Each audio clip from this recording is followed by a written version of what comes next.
Why you're not building an audience, you need these hacks.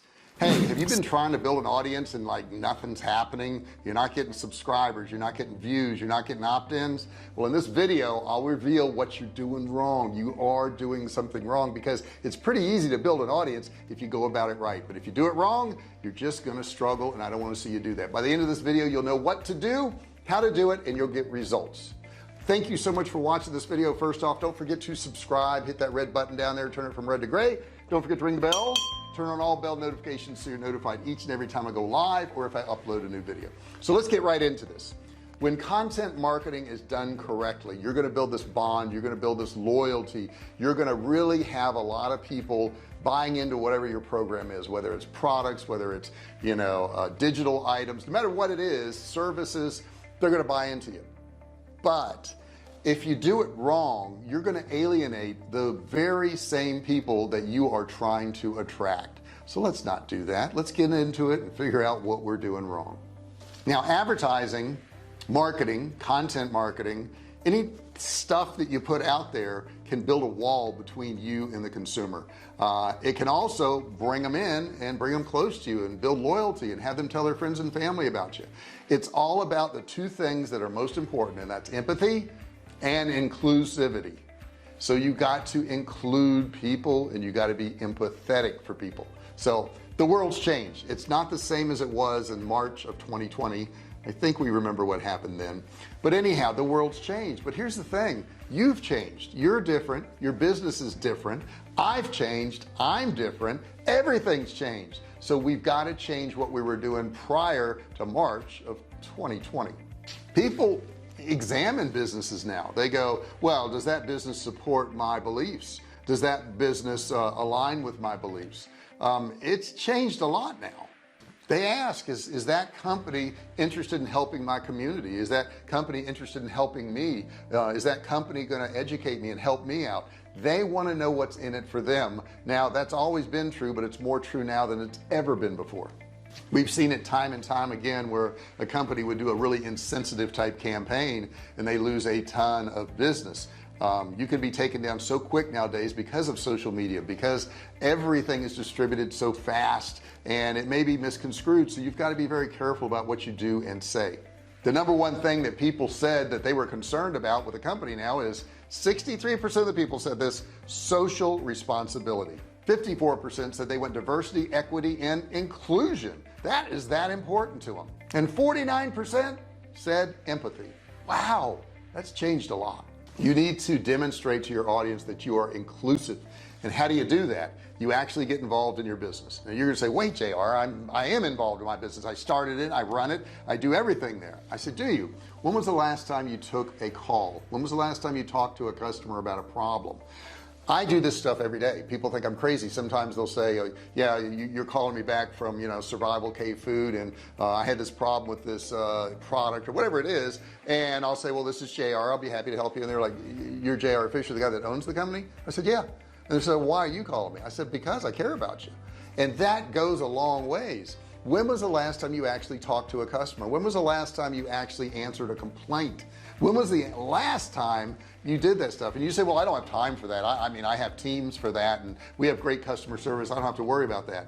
Yeah, but they're just customer service people.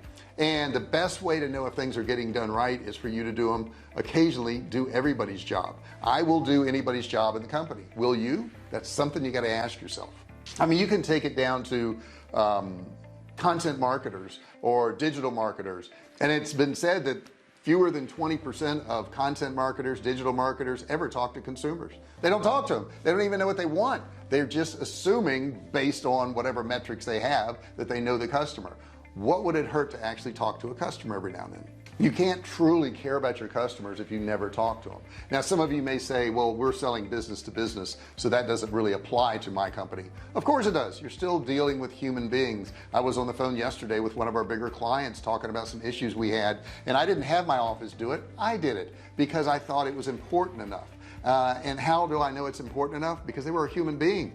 That's how I knew it was important enough. It wasn't the size of the client, because I will get on the phone and talk to a client of mine that buys $1,000 a month, just like I'll talk to one that spends $1 million a month.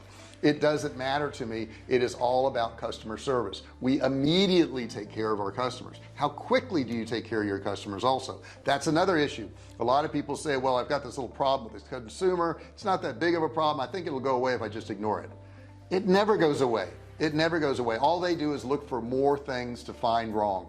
How many times you've been in a restaurant and your food comes out cold and you're like, oh my gosh, the food's cold, you send it back, then you start looking around the restaurant and you're like, oh my god, that table over there is dirty, and by the way, this waiter is kind of rude too. You start seeing more and more and more problems. When there's a problem with a customer, you want to immediately address it. Do not let it sit.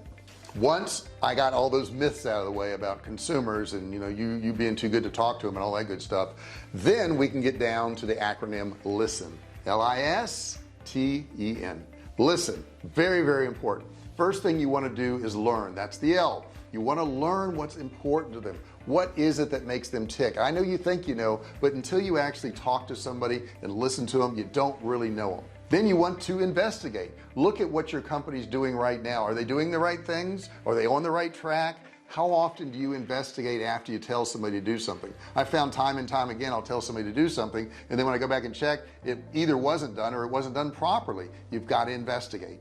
Next one is speak. You got to speak to your customers. You got to let them know you understand what the problems are. I have never talked to one of our customers where I didn't probably agree with what they had to say. I may have thought they were a little bit on the far end, but it doesn't matter. I usually agree with what they say. If they're upset because something got damaged, hey, I tell them I would be upset just like you. I understand why you're mad, and I want to get this taken care of because I would be just like you. And when you do that, you totally diffuse them and all that anger just melts away. The next thing is types. And when I say types, I'm talking about diversity. Now you may immediately go to race, okay, and I don't, because that's just not a thing with me. But I do go to age, and I go to education, and I go to economic status and all these other things. And this diversity of my audience is really important to me. We have people that buy from us that are in their 80s. I have people that buy from me that are in their 20s. I have a very diverse audience. They have some common threads, but understand all these different people are different types, and you've got to understand all these different types if you hope to build your business. Empathy is important, and I will give you an example on race. A lot of people think they understand the differences and how people have been put down, but they don't really. Most people don't even know about redlining. Redlining was something done during the Roosevelt administration. They actually gave assistance so that people could become home buyers, but they only gave assistance to the white people. They didn't give it to the black people. So that disparity right there, that discrimination right there, has kept a lot of people back. It kept them in neighborhoods maybe they didn't want to be in. They couldn't leave certain areas. That was called redlining. So if you don't understand some of the things your customers go through, and that's one small example, then you're going to have a real problem. You've got to have empathy, but the only way to have empathy is to have understanding. And the last one is no excuses. That's our N. No excuses. Okay, if something is going wrong with a customer, there's no excuse for you not contacting them quickly. If something is wrong with your ad and it's misleading, there's no excuse for you doing that. Bottom line, there's no excuses for anything in life. Now we're applying this to business, but if you don't go to the gym, you don't work out, you don't exercise, there's no excuses for that. One of my friends from several years ago, Sean Stevenson, you can see his picture right here, he exercised. Right, he exercised. He would get down on the floor and only one arm worked very well. He could use the other arm a little bit, couldn't use his legs. He exercised. Do you exercise? What's your excuse? He became a professional motivational speaker. Okay, he traveled around the world. This is what he was given, and he traveled around the world helping other people out. So when I say no excuses, I mean no excuses whatsoever. None. I don't care.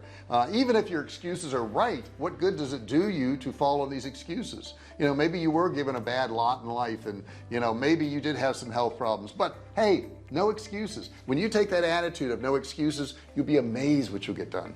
Do things like expand your social network.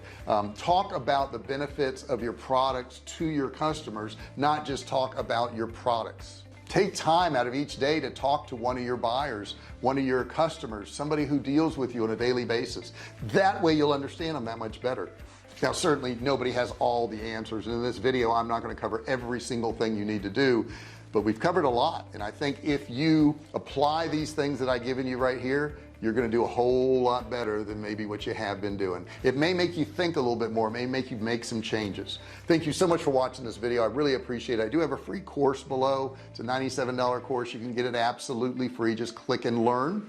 And if you would subscribe, hit that subscribe button, turn it from red to gray. Don't forget to ring the bell, turn on all bell notifications so you're notified each and every time I go live or if I upload a new video. Thank you so much for watching. Give me a thumbs up if you don't mind. Comment below, ask me anything you want, or just say hi. I'll see you in the next video.